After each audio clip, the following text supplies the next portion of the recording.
For nearly 2 decades now, people of this country have been witness to the story of our proud but often shameful past. A story of pain, suffering and agony, of bones emerging from the bowels of the earth, of unmarked graves, of death and suffering, and of unspeakable evil.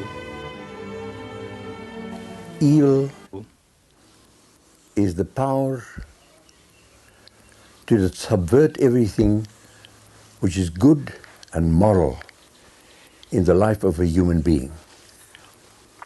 It is a force inside the human being which brings you to do what normally you would not wish to do. It is the choice for death. It is the choice for all that is negative in the world. It is a choice to go away from the way God intended us to be. All of us have the capacity to be evil, because these powers are latent in every human being. But we also, I believe, have the capacity to be good.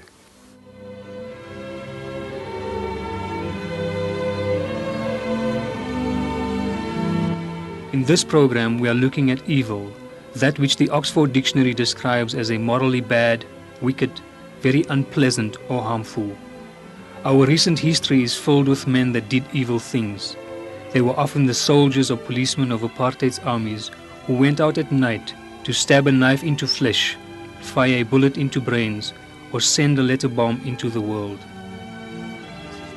This is Paul van Vieren, former security policeman, who has applied for amnesty for the killing of about 40 anti-apartheid activists. If it was an ANC's life, it meant nothing. At that stage, I was able to kill 1,000, 2,000, 5,000. It meant nothing to me. They were the enemy.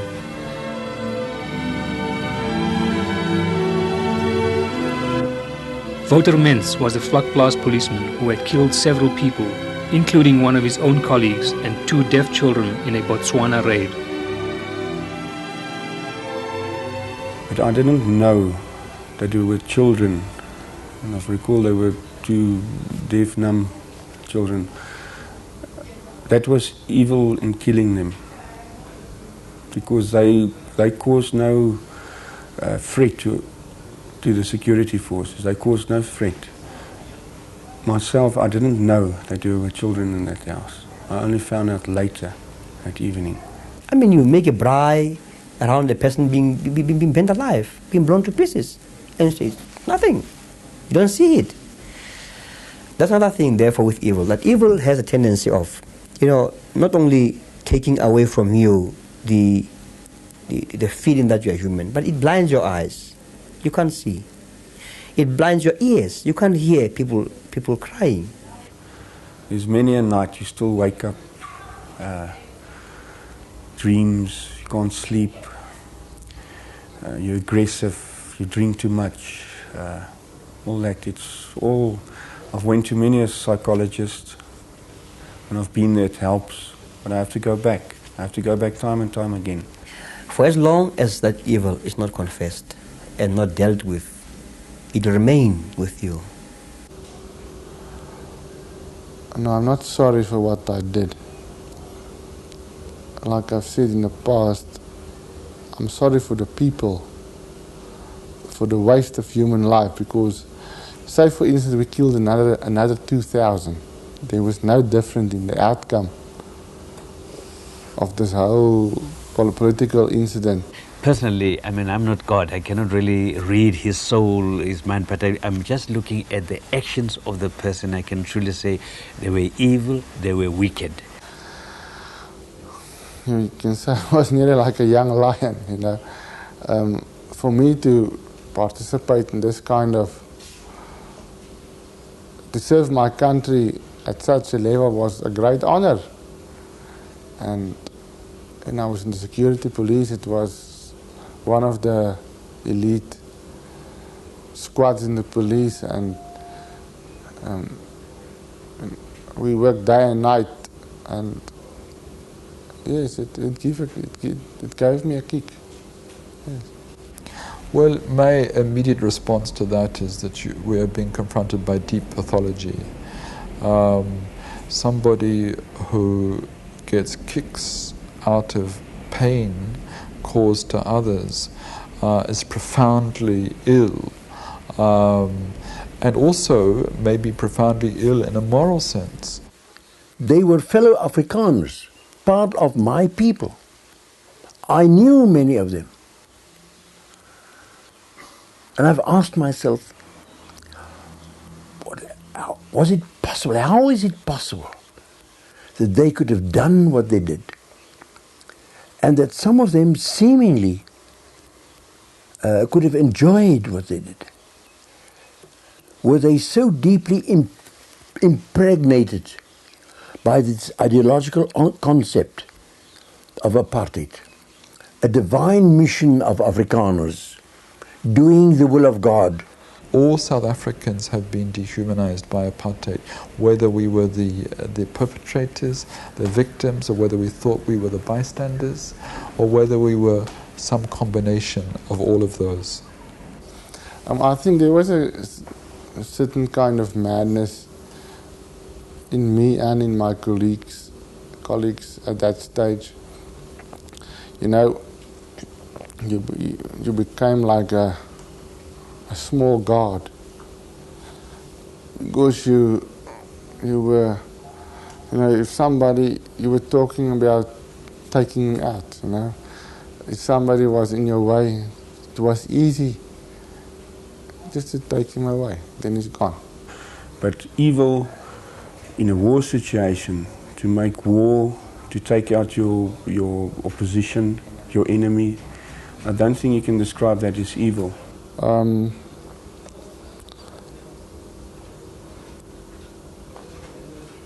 You know, we were soldiers at that time, and no, I honestly don't think I'm evil. Every human being got a skeleton in the cupboard, but no, I don't think I'm evil. It's again the deep conviction on the part of the Afrikaner people, you have to do your duty, especially to those in authority. You hear, you listen, you obey. And you're not critical enough to ask the question, but why do I necessarily need to obey? Like so many soldiers and policemen who served the former government, Paul van Vuren and Wouter Mens were the foot soldiers of apartheid. Their defense and justification, like all perpetrators, is that they simply obeyed orders. They were in the townships and they had to counter the rising tide of black resistance. They were just soldiers, used and abused by the politicians to keep the white man in power and uphold apartheid. I think apartheid was built upon all that is obscene and disgusting in us as human beings. I think we know that in our individual human journeys there is always a battle that goes on between good and evil. Apartheid was downright absence of God. There was no God in apartheid. There was no good in apartheid. Apartheid was an option or a choice for death carried out in the name of the gospel of life. And that is why it was an issue of faith, for people of faith to say no to apartheid. It was a spiritual question in its most fundamental form. Apartheid, to my mind, was evil. And the more we came to know about it, the more we should realize that it was unacceptable, it was inhuman, it was, in every respect, a degradation of one's own humanity and of the image of the God, of the living God. Those of us who are Christians believe that. One needn't even be a Calvinist if you live in a country like South Africa. There is no way in which you cannot be cognizant of the frailty and the evil of people all around you and how you become part of that. I was a member of the Afrikaner Broederbond from 1940 until 1963. And I've got to be, in all fairness and honesty, I've got to say, I regarded it as a tremendous privilege. I regarded it as, yes, let me say, a calling of God, a mission to promote the cause of the Afrikaner people. There is no privileged position of innocence. I mean, in an apartheid South Africa, no one could be innocent. I believe that hundreds and thousands of Afrikaners who supported the system never saw it to be evil. They saw it to be a good and well-intentioned system. The evil that people may not have known about is the actual killings and torture, the criminal operations. I mean, I think anybody who's lived through South Africa in that time must have had some word or rumor of that. But you could probably genuinely have lived through the period and not been confronted by direct evidence. As you were able to get in contact with the victims, especially in the black community, then you began to realize and look at it from their perspective. Then you began to realize, yes, this system was evil. But there's no way in which you could have lived through the last 40 years of apartheid and not know of the pass laws, and not know of forced removals, and not know of race classification, and not know of group areas, and also not know of what that did to communities and to individuals' lives. Apartheid is often compared with Nazism. Both were branded as crimes against humanity, evil, wicked, and inhuman, two of the most contemptible systems ever devised by man.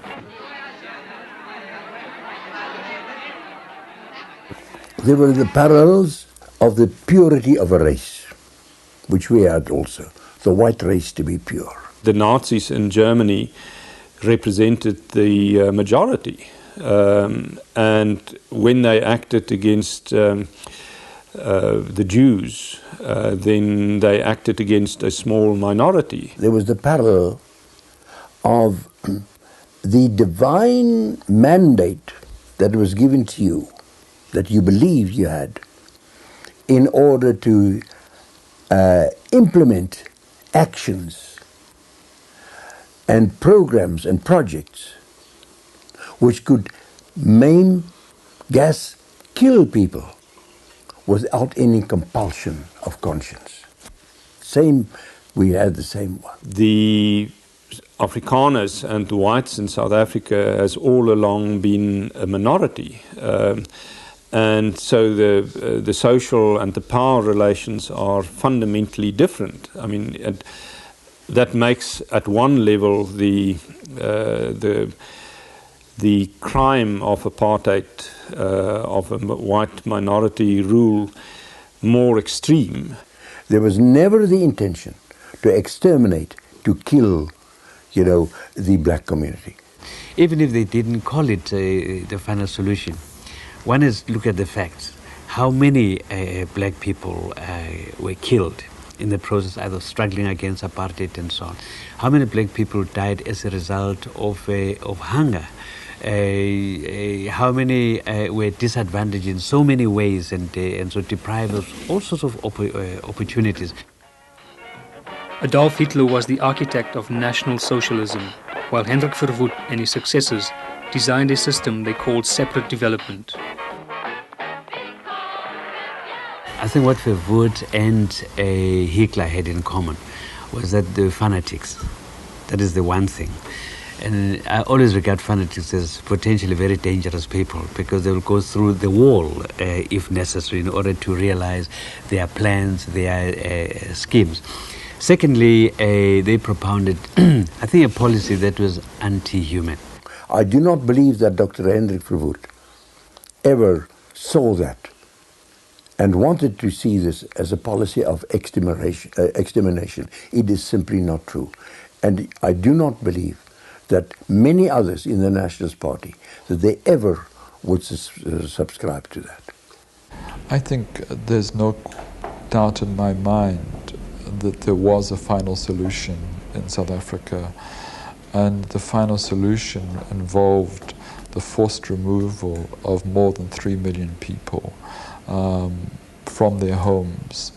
And I think in terms of what that did to the spirit of a people and what it was designed to do, it had genocidal dimensions.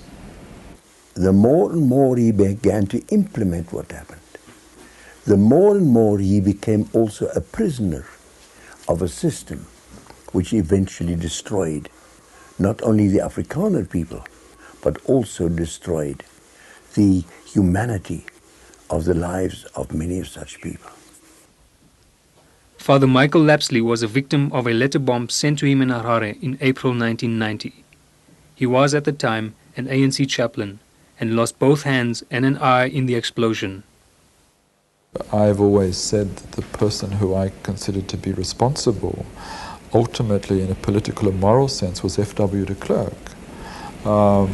because he presided over the state which had death squads, which he knew about, and he did nothing to disband. But I wouldn't say as an individual. I mean, I wouldn't judge his soul and say he was evil himself. But his policies, his actions, or what he allowed to happen was definitely evil. And to that extent, therefore, he was part of the evil system. But Finding the Truth has not only focused on apartheid's killers and its proponents. There was the agony of Afrikaner farmers whose families were blown apart by senseless landmines planted by ANC cadres, of bombs that exploded in civilian areas, and of Apla guerrillas who stormed into churches and bars and mowed down innocent people. The forces of evil are always present in the hearts and minds of all human beings, of all political persuasions, on whatever side of the liberation struggle that you fight and that you sustain. And we must all accept that. I mean, I think our armed struggle from the point of view of the liberation movements was morally legitimate, necessary and justified, but we paid a cost in our humanity for doing the things we did. And of course, where we too, from the side of the liberation movements, abused human rights, we too have the shame that anybody else has. And it's important to accept that, because then you avoid arrogance.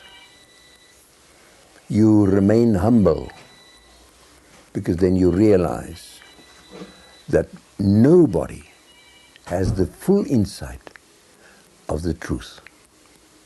And that's the only way in which we could continue to accept one another and walk together in a new future.